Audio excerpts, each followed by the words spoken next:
One, and we are started.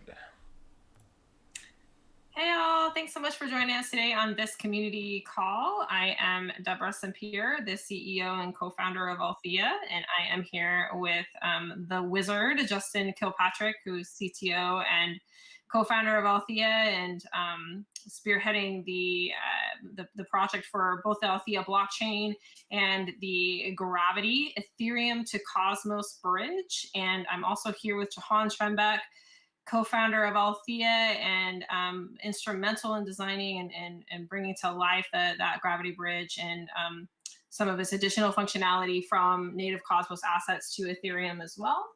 And we're gonna talk you through how it all works, what the magic is, and answer any questions that you have. We have the Discord chat link in the chat below. Feel free to ask questions there on YouTube or on Discord over there. We also have a validators room for those folks that might be interested in participating as a validator.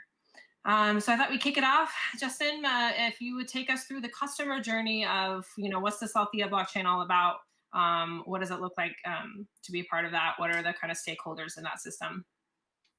Yeah, so the Althea blockchain is the first is the first blockchain to really want to do consumer stablecoin microtransactions in bulk, because Althea is obviously a platform that allows routers to pay each other for bandwidth, and we are currently the majority of the microtransaction traffic on XDAI over the past year.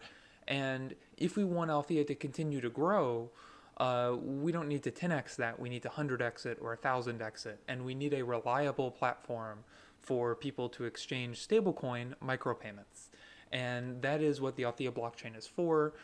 You can imagine the Althea protocol as sort of a Wall Street for bandwidth. It allows people to actually buy and sell data. Instead of with a contract, you can buy data like you buy anything at the store, one at a time.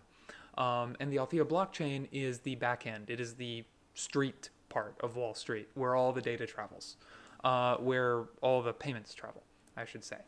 So the customer journey for the Althea blockchain is that they acquire, is that they go through a fiat onboarding system. And so let's say this is to Ethereum and they have ETH. They can then, using the Gravity Bridge, transform that ETH into DAI, send the ETH across the bridge, and have it on the Althea chain. Since our goal is to have people really use blockchain payments in their everyday lives to buy things that they use all the time, our goal is to bridge everywhere if possible. I have a fun little dream that anything you can deposit onto your router, like you deposit ETH, you deposit some random token, you deposit some random Cosmos coin, and the router just figures out how to get it, turn it into DAI, bridge it to the Althea chain, and have you start exchanging it for bandwidth, because users really shouldn't have to worry about these things. And that is sort of the user journey. Obviously, there's a lot of technology under that, but the user journey is simple. You start with any token, you end up with DAI, you exchange it for bandwidth on the Althea chain. Millions of other people do that too, and the Althea blockchain provides a new platform and a new market for buying bandwidth that revolutionizes one of the most important commodities we buy and sell today. So everybody uses data, everybody uses it all the time, but you can only buy data on a subscription. And my go-to example, and I'm sure everybody's heard this example before because I love it, is that imagine if to buy bananas, you needed a banana subscription. And people would always explain to you, oh, bananas expire so fast. We couldn't possibly sell them one at a time. We need a subscription to make it profitable. And you're like, well, I don't know. Why do I need to pay $60 a month to get one banana? I mean, it's ridiculous. Why can't you just buy a byte of data? And that's what Althea lets you do. Yeah. So how about Althea validators and Althea token holders? If you can kind of speak a little bit about some of the other stakeholders in the ecosystem and how they're incentivized to participate?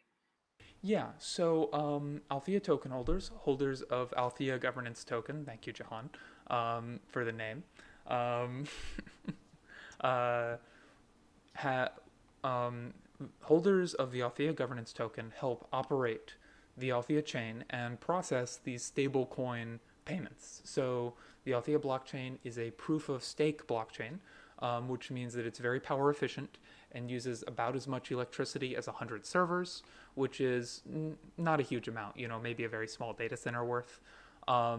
So it's very power efficient, and each validator takes their Althea governance tokens and puts them at stake, which is what we mean when we say proof of stake, in order to help run the chain. So if they were to misbehave or otherwise attempt to impede the operation of the chain, they could lose their tokens, which is what it means to have tokens staked. But if they participate correctly in the operation of the chain, they are rewarded, both with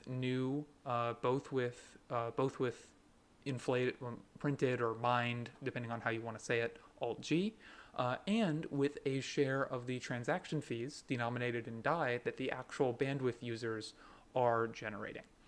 And this is where I get to talk a little bit about some of the special features we have for microtransactions.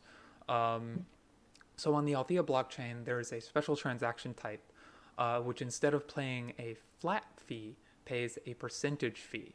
And this is and right now I'm just calling this a bandwidth transaction type because that's what it is.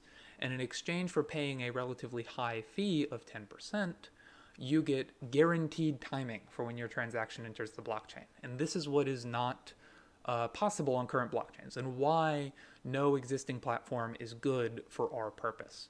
Because when you are buying internet and you need the service to work all the time, 100% of the time, you can't have CryptoKitties coming in and saying, well, there's no space on the blockchain right now, you're going to need to pay $20 to send a transaction. No, there's going to be a dedicated lane for small bandwidth microtransactions that gives you a predictable ticket. It's like your transaction will be in this amount of time. And because of that predictability, we can build in more reliable systems and systems that can say like, oh, hey, I see this transaction in the mempool, and I know it's as good as in the blockchain, and I can do a little, and I can make some more assumptions on that, have a little bit more leeway there. So yeah, that is how the normal user interacts. That is what the validators are doing. They're doing the work of validating these transactions and getting rewarded for doing so, including taking part of this transaction fee. Very cool. I think it's a good segue. We start talking about CryptoKitties and gas fees, right, happening on Ethereum right now, and sort of is a good segue into our very efficient gravity bridge. But before we get to that, someone had a question about using or connecting to Terra for trading stable coins. If you want to talk a little bit about that, Justin. Yeah, so like I said before, my goal for Althea is to support anything.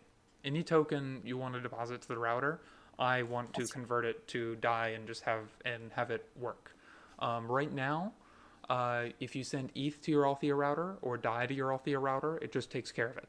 You don't even need to really think about what it does after that. And I would like to support the larger Cosmos ecosystem. And in fact, I think IBC is going to be very important for us. Because it will. Sorry. What's IBC? Okay. So we're using so the Althea blockchain is based on top of the Cosmos blockchain protocol with our own extensions, of course, and that includes IBC, which is Inter-Blockchain Protocol, which is a sort of generic bridge that works between Cosmos blockchains. So Gravity is a bridge between Ethereum and Cosmos. IBC is a bridge between one Cosmos-based chain and any other Cosmos-based chain. You start to really see how we're all about interoperability, right? Like we make deliberate choices with interoperability with telco to get that open bandwidth marketplace. The same sort of interoperability we choose with our blockchain technology as well. Yeah, on the internet, you send your packet somewhere, it gets there. And we want for Althea, anywhere you may have funds for it to be able to reach Althea with little to no interaction from you. So to get back to the main question, we're excited to support Cosmos native stablecoins and also Cosmos native AMMs, automated market makers, so that people can reduce their fee exposure, can so that people can reduce the amount of fees they pay on Ethereum and have more options to deposit, because more options are always better. Ooh, let's talk about fees on Ethereum. Let's talk about gas. So Johan, do you want to take us through how about all the magic of batching? Oh yeah, gas is really expensive on Ethereum right now, and it has been in the past as well. It will be in the future. So basically, Gravity has been designed to optimize for that case of gas fees being high, and it does that by batching transactions. So with most types of bridges, you have to evaluate a few signatures to approve a transaction. A lot of bridges are custodial bridges, which means that there might be a group of 5 to 8 people who run servers which are validating those transactions, but you have to trust those people then. A lot of bridges, random bridges out there today are custodial. For instance, the XDAI bridge. And with Gravity, we wanted to make it trustless, or basically not trustless necessarily, but if you trust the Cosmos chain it's running on, then you can trust the bridge. So as decentralized as possible. So that means that the bridge may have to evaluate up to like 100 signatures or over 100. Actually, not over 100 usually, because it just does 2/3 of them, and then that's a little complicated. I'll get into that later, but it may have to evaluate a lot of signatures. If Gravity was running on the hub, on the Cosmos hub, just an example of a large proof of stake blockchain, would have to evaluate about 23 signatures to have the 2/3 approval that it needs to pass transactions through. So that's expensive on Ethereum because it's cryptography, and there tend to be expensive operations. And so what we do is we take Gravity takes all the transactions, a bunch of transactions that are all in the same coin, and puts them together into a batch on the Cosmos side. And that batch is then serialized into an Ethereum transaction and sent over to the contract on Ethereum. And those signatures of the validators, those are evaluated once for all the transactions. So if you have 100 transactions in a batch, then you are paying 1/100th per transaction of the fees that you would be otherwise. And it's not necessarily easy. It would have been a lot easier to write Gravity if we were just doing one transaction at a time, but that would be much more expensive for people to run and use. So that's why we did it that way. So we have a question from the audience here. So they ask, let's say I have an ERC20 asset that's on MetaMask, and I use the Gravity bridge, SIF chain, and secret bridge to move said asset over. Are they fungible with each other?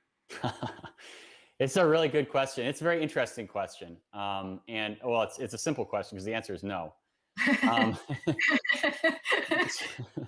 So yeah, so they're I think they're referring to. It seems like they're talking about 2 other Cosmos projects, and we're running Gravity on the Althea blockchain, but it may also come to the hub as well. And so if you had a scenario in which you had let's say the ERC20 is what's a good ERC20 to use here? Well, let's just say it's wrapped Ether. So it's ERC20, it's worth 1 Ether, and you have 3 Ether in your Ethereum account, and you use it, and you move 1 over Gravity Bridge to Althea chain, you move 1 over the Secret Bridge to Secrets Cosmos Zone, you move 1 over the SIF chain Peggy Bridge to the SIF chain zone, and then you transfer them all with IBC, which is the Cosmos interoperability standard. You transfer them all to the Cosmos hub. You're going to have basically like a SIF chain ETH, a Althea chain ETH, and a secret ETH. And so they're not going to be the same tokens technically on the Cosmos hub. They also may not have the same value, because if you all 3 of these projects are very obviously running very, very good blockchains. So you probably have full confidence in them. But let's say there's a 4th one, which is Sketchy Chain, and it's also running a Gravity Bridge. And Sketchy Chain has a really small validator set.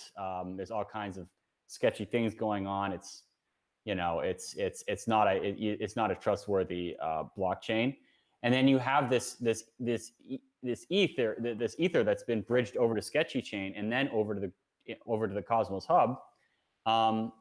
You may not want to accept that from somebody, because if you accept that, you might think you have an ether you can redeem, but you try to move it back into Sketchy Chain, then back onto Ethereum, and Sketchy Chain, somehow goes down, or somehow your transaction never makes it through and it disappears. You never see your money again, because Sketchy Chain could be run however they want. It's fully sovereign blockchain, so there's no guarantee. So you may not want a Sketchy Chain either, and so that's why it may be valued differently. And so there's another project, unrelated. Well, it is related because we're all kind of working together, but it's done by a different team, B Harvest, which is a Cosmos Hub AMM, which will be like a Uniswap on the hub.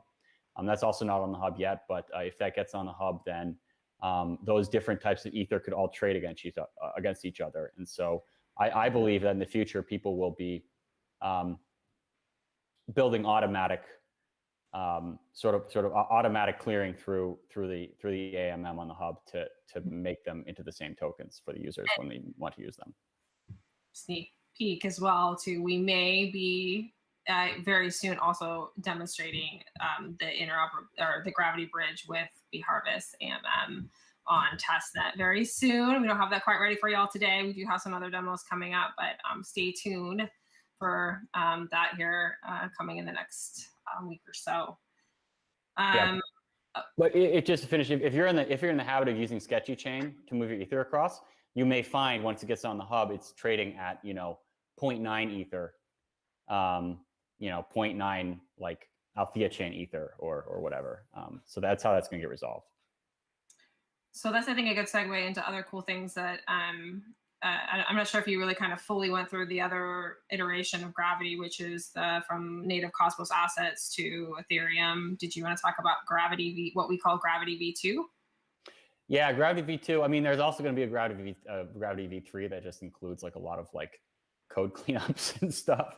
But Gravity V2. I would say Gravity V3 is going to get informed from Hub and Validators. Yeah, that's once it's been running and stuff. And more features added. So we have like kind of Gravity V1 and V2. I would say is like an MVP of the bridge, right? And then there'll be additional features that Gravity V3 would include. Yeah. So Gravity V2 though is bringing assets the other way. So assets that are originated on Cosmos, bringing them over to Ethereum is what Gravity V2 does. And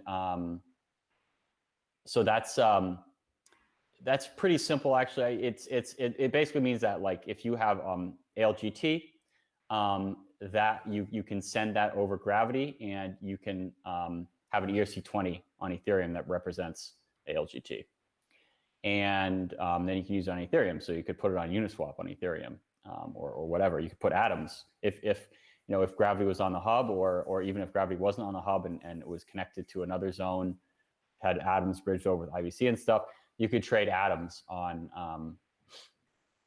Uniswap on Ethereum, and that's what Gravity V2 allows. And what it does is it basically allows the Gravity contract on the Ethereum side to deploy ERC20 contracts, and the ERC20 contracts are populated with the metadata of that asset on Ethereum, so the name, the symbol, and the decimal places and stuff.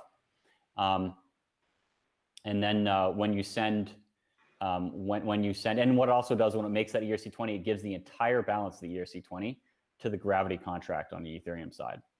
And so when you send an asset from the Cosmos side into the, into the bridge, what it does is it sends your account on Ethereum some of that ERC20 that represents the Cosmos asset.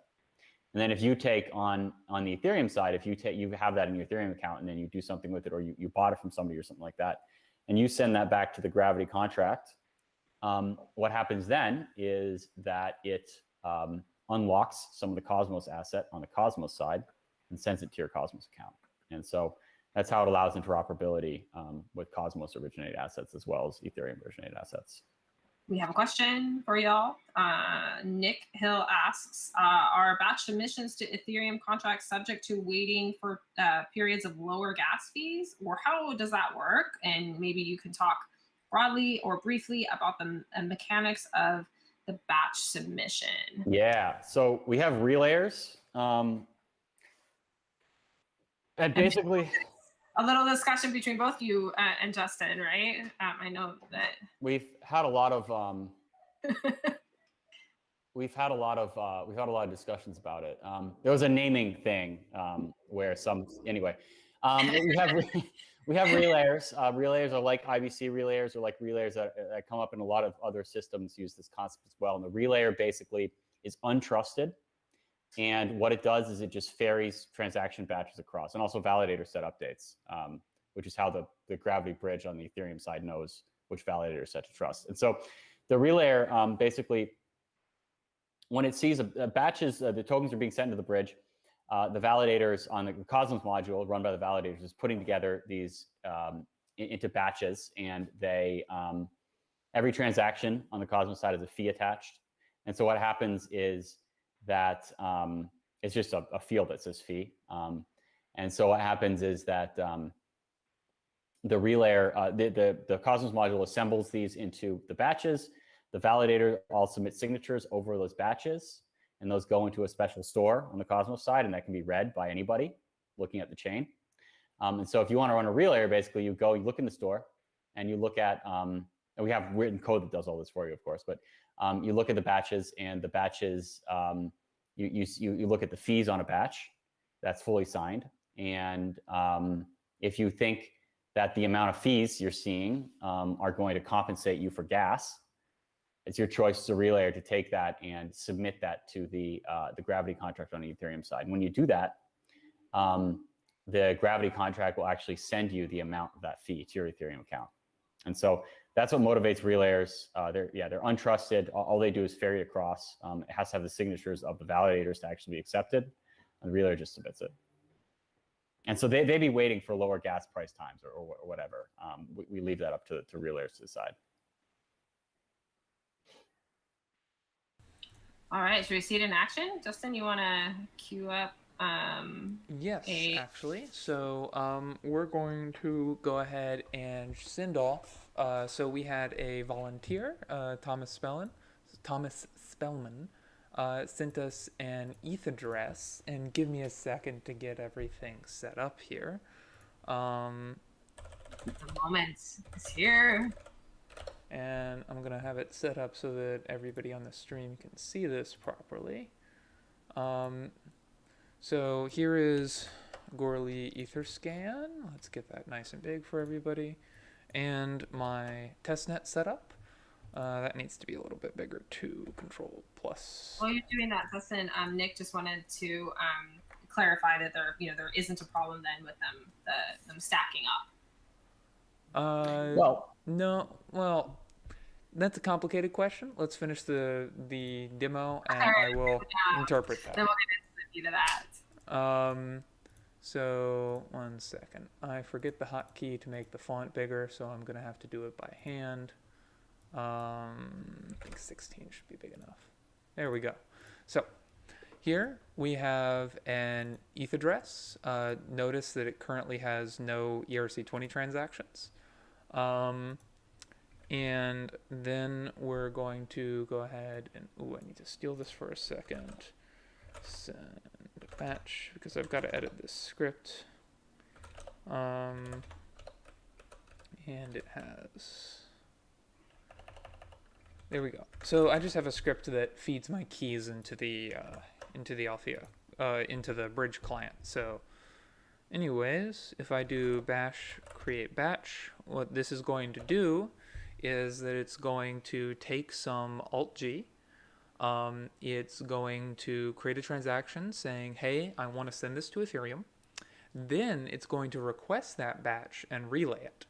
And what you're going to see up top here is that in just a few seconds, the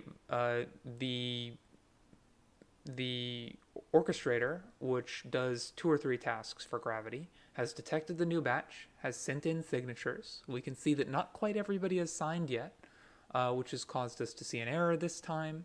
And then it's going to relay the batch, maybe one or two more attempts. We have a particularly slow validator who doesn't want to sign stuff right now.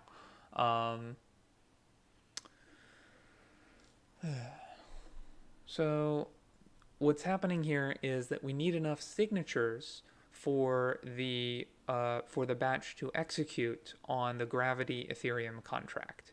And each validator produces a signature and submits it to the Cosmos chain. Once enough signatures have been collected, the relayer can then go and look at all these signatures, assemble them, and relay them to Ethereum. And what we're seeing here is actually a bug inevitably created by doing a live demo where one validator does not sign in some strange way, which keeps the relayer from relaying, even though it can, because you only need 2/3 of the validators to sign. You don't need all of them to sign. So we'll see if we can get enough signatures for that in the next minute or two. And in the meantime, I'm going to answer Nick's question. Let me just go ahead and parallelize this. Anyways, so and in the meantime, I'm going to answer Nick's question. So when it comes to batches stacking up, what will happen is that you can have as many batches as you want ready to go at any given time and accepting signatures. Now, eventually, one of them executes. When it does so, all the older batches become invalid and their transactions are freed. Now, when you create a new batch, the most profitable transactions from that set are assembled into the new batch. So you can sort of think of it as a mempool, and then every time the mempool, and then transactions are placed in the mempool, taken out in order of profitability, used to assemble a batch, and then send tokens over to Ethereum.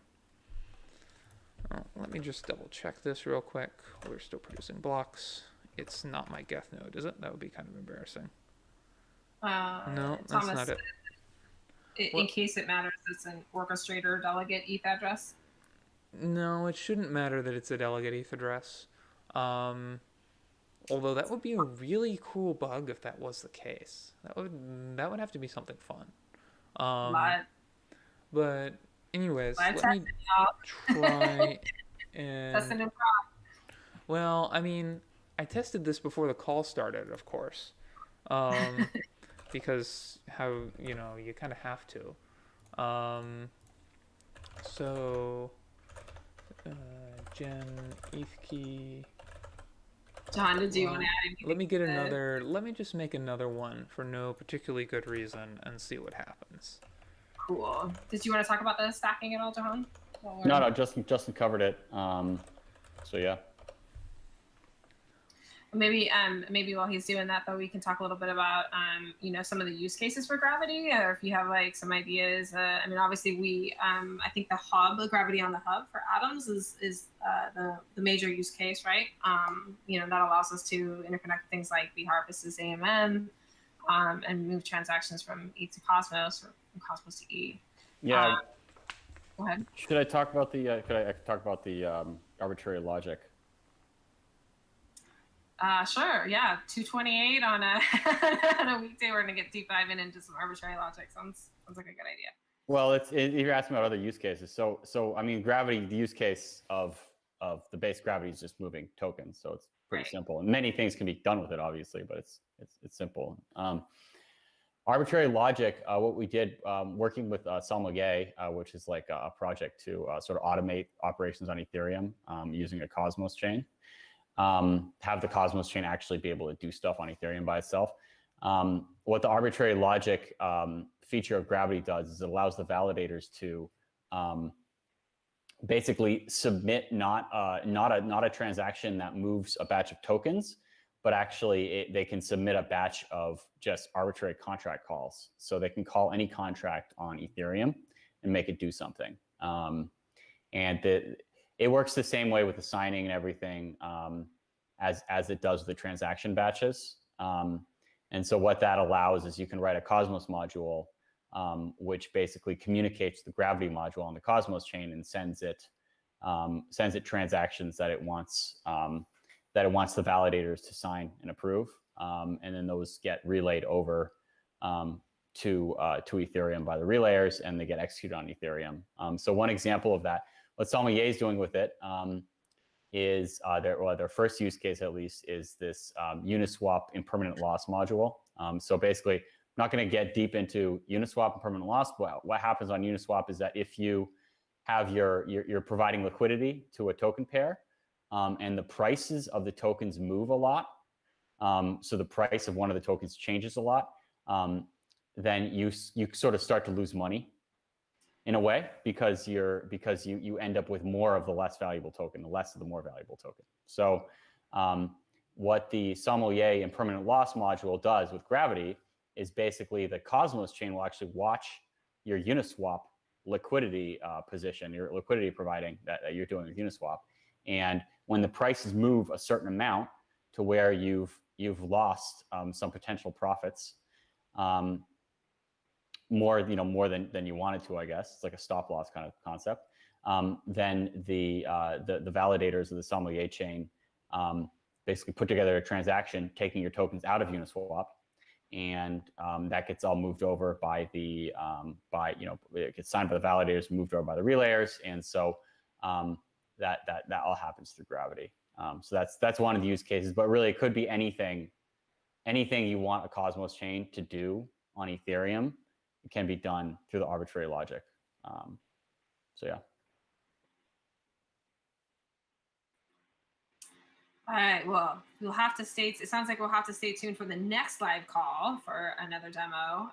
Appreciate everyone's patience while we test things and build in public in this way. And I think you can also head over to our validators chat in Discord, or follow our Twitter too, where there's a lot of the work that we do every day doing the same kind of thing, right?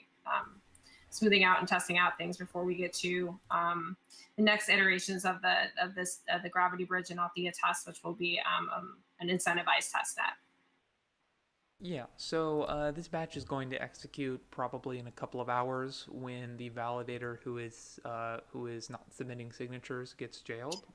And then at that point, the batch will immediately execute and everything will resolve itself. That's not actually necessary. The code should be written to properly to better handle this case, because you can do it. And in fact, I suspect there's a third thing going on here, because I actually have a test case specifically for a validator not submitting signatures. I just haven't had the time to investigate it. Anyways, Thomas will get his Alt-G. It will just take some time. But in a production version of Gravity, this wouldn't be an issue. I will actually take a minute to espouse the wonderful Althea testnet, and particularly that it is very chaotic. And this is intentional on our part. Unlike, some chains prefer to test, with only a small group of operators, so they know that people are doing things correctly. We don't believe in building technology that delicate here. And we would much prefer that there be as much chaos as possible on the testnet, so that there is none in production. So I'd like to take a minute to thank everybody who has participated in the Althea testnet. It's provided us a lot of feedback, and then we still have a lot more planned to do with it. And it really lets us mature software faster and find hard problems in places we didn't expect. Which is the real value of having people other than you testing software. Because you're always like, oh, I think it'll break here. And then somebody else comes along and they're like, and let's see, what's the story? Yeah, this is the good story. So a QA tester walks into a bar. He orders 1 beer. He orders 0 beers. He orders -1 beers. And he orders 9,999 beers. Everything works. The QA tester says it's good and walks out of the bar. First customer walks in, asks for the bathroom. Bar bursts into flames. See, I think our testing procedures are very similar to, Elon SpaceX's, sort of yeeting new rockets into the air and watching them with big fireballs come down and then, rinse and repeat until you get something perfect. However, we have no fireballs, Justin. So, the next live call, I think there has to be some way of yeeting code in a way that like it has a fiery flame. I'll try. All right. I don't know if anyone has any other questions, and we won't keep you here to wait until the batch goes through, but we will update everybody on Discord and also on the YouTube chat too, so you can come back to that later and see that finished process. And any further questions before we sort of wrap it up? Appreciate everybody spending this half hour with us.